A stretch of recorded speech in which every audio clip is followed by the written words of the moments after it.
مرحبا ويا هلا فيكن من جديد. معي أنا فافو.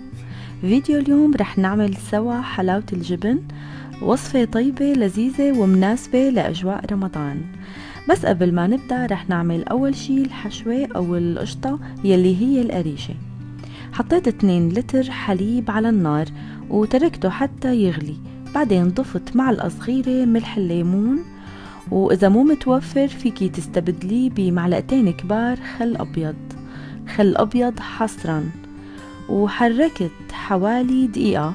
بهالوقت رح تشوفي كيف فصل الحليب وتحول لقريش. انقليه على مصفاية ناعمة لحتى تطلع منه كل المي ويتصفى منيح. بعدها حطيه بالبراد 2 ساعات ليبرد تماما. وهيك صار شكله بعد ما برد. ضيفي عليه نص علبة قشطة بوك واخلطيهم منيح، وهيك صارت الحشوة جاهزة.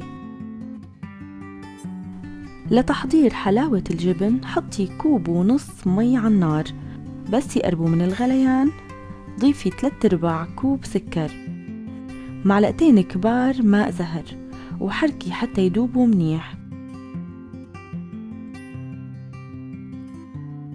وبعدها بلشي ضيفي شرايح جبنة حلوة مثل جبنة موتزاريلا فريش أو جبنة نابلسية، المهم نوع جبن حلو وما في أي ملوحة.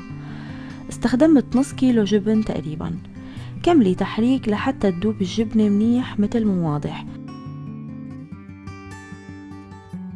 بعدها ضيفي كوب سميد ناعم، وهون خففي النار تحتها وخليكي عم تحركي من تحت لفوق لحتى يمتزج الخليط منيح ويسمك ويصير متجانس.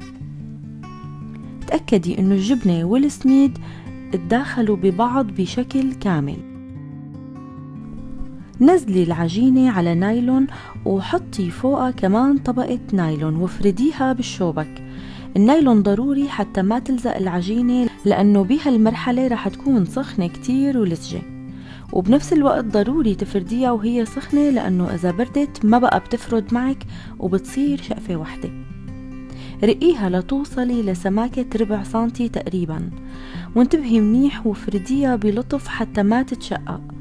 بعدها تركيها حوالي نص ساعة لتبرد. بعد ما بردت تماما شيلي النايلون يلي فوقها وقطعي الزوايد يلي على الجوانب حتى يصير عندك شكل مستطيل منتظم. حطي الحشوة بشكل طولي على طرف العجينة ووزعيها هيك بطريقة متساوية.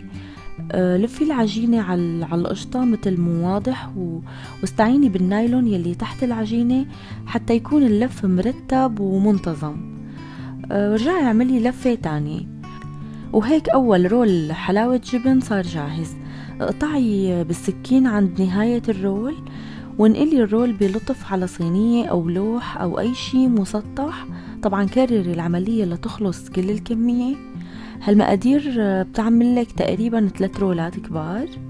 حطيهم بالبراد 2 ساعات على القليلة قبل التقطيع.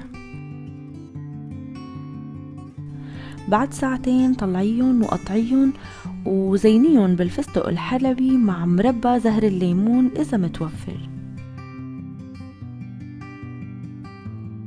صار عندك أطيب حلاوة جبن، قدميها مع قطر أو بدونه حسب الرغبة. وهيك خلصنا وصفة اليوم. بتمنى أنه تعجبكن، وإذا طبقتوها لا تنسوا تشاركوني صور لتطبيقاتكم. بيشرفني اشتراككم بقناتي، وهي آخر فيديوهات إلي لوصفات رمضانية تانية فيكن تشوفوها، وإن شاء الله رح تعجبكن كتير. بتمنى لكم يوم سعيد، وباي باي.